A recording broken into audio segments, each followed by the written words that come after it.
Ya, ternyata kulit itu mempunyai hubungan dengan ekosistem tadi, di mana bakteri, fungi, ya, kemudian tungo tadi, dia membantu tubuh kita memproduksi yang namanya antimikroba atau antibiotik ya. Jadi kulit kita tuh bisa memproduksi antibiotik, maka sebetulnya kalau ini difungsikan benar-benar, kita nggak butuh sabun antibiotik gitu ya, nggak butuh ya. Kita nggak butuh sesuatu yang justru nanti membunuh bakteri baik dalam tubuh kita ya, seperti misalnya alkohol dan lain-lain. Nah, jadi di sini ada beberapa mekanisme fungsi kulit yang dipengaruhi oleh mikrobiota di permukaan kulit ya, di mana melibatkan sel-sel yang berada dalam kulit. Bahkan yang namanya sel dendritik ini kan berada di dalam kulit ya. Sel dendritik itu kenapa disebut sel dendritik? Karena dia punya jonjot-jonjot namanya ini yang seperti tangan-tangan. Nah, tangan-tangan ini masuk ke dalam lapisan kulit ari kita, di mana ketika ada bakteri yang masuk ke dalam kulit ari, maka sel dendritik ini akan bereaksi mengenali, ya. Oh, ini dia mikroba yang baik. Oh, ini mikroba yang dia jahat, begitu ya. Nah, lalu dia akan membawa pesan ini, ya, mengenali dan membawa pesan ini bersilaturahim pada sel-sel di dalamnya. Ya, ada sel makrofag di sini, ada limfosit di sini, ya kan. Kemudian dia akan mempengaruhi lingkungan di dalam kulit kita.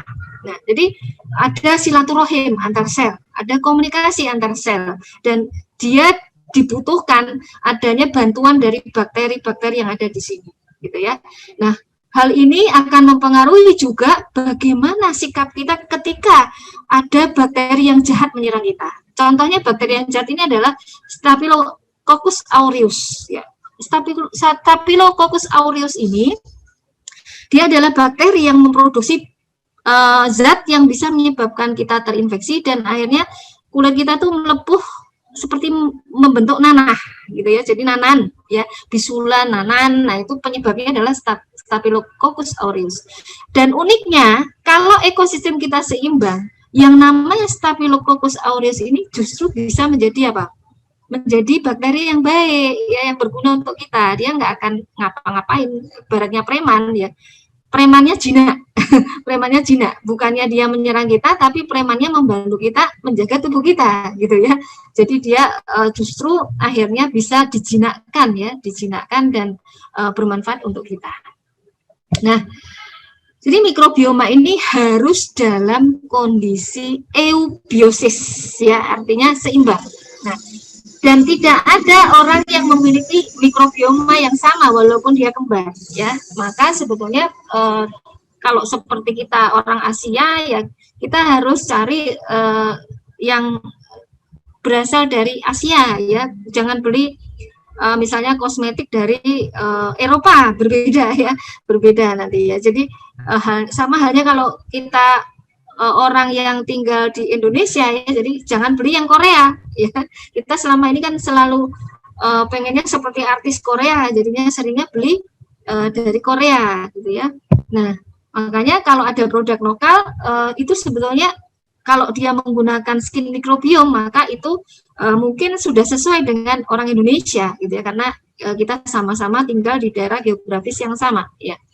Nah, ini adalah satu fungsi kulit yang sangat-sangat penting ya. Kulit sebagai organ yang mampu memproduksi hormon. Mengapa tadi disebut sebagai organ endokrin ya, karena ada hormon yang diproduksi di kulit ternyata. Jadi kulit itu mampu secara mandiri memproduksi hormon.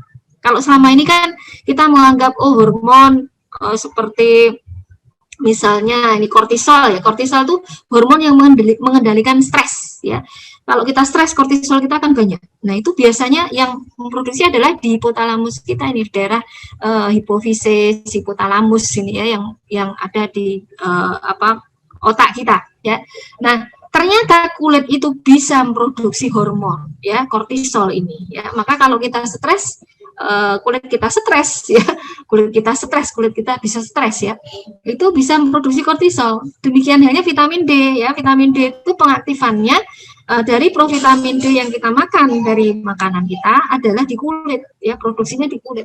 Nah, lalu ada CRH, ada epinefrin, ada ACTH, ada alfa MSH, ya ini hormon-hormon yang mempengaruhi sistem metabolisme tubuh kita. Ya, epinefrin itu hormon yang misalnya dikeluarkan oleh orang-orang yang cenderung kalau kita pas lagi marah gitu ya, meningkatkan tekanan darah dan lain-lain. Nah, lalu juga ini ya, dia produk turunan vitamin A. Turunan vitamin A yang juga penting untuk salah satunya sistem imun yang produksi antibodi dan juga untuk kesehatan kulit ya, mencerahkan kulit dan sebagainya.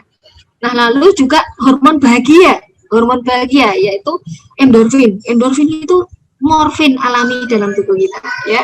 Jadi kalau mau mengkonsumsi morfin nggak usah jauh-jauh ya, nggak usah beli morfin ya, nggak usah melakukan perbuatan maksiat dengan membeli morfin ya, tapi dengan cara menstimulasi kulit supaya mengeluarkan endorfin ya, menstimulasi kulit dengan zat-zat aktif yang menstimulasi endorfin, atau dengan elusan, dengan belaian ya, dengan rangsang fisik itu bisa menimbulkan hormon bahagia. Bagaimana seorang suami dengan istri harus saling memeluk gitu kan, itu salah satu cara untuk meningkatkan endorfin.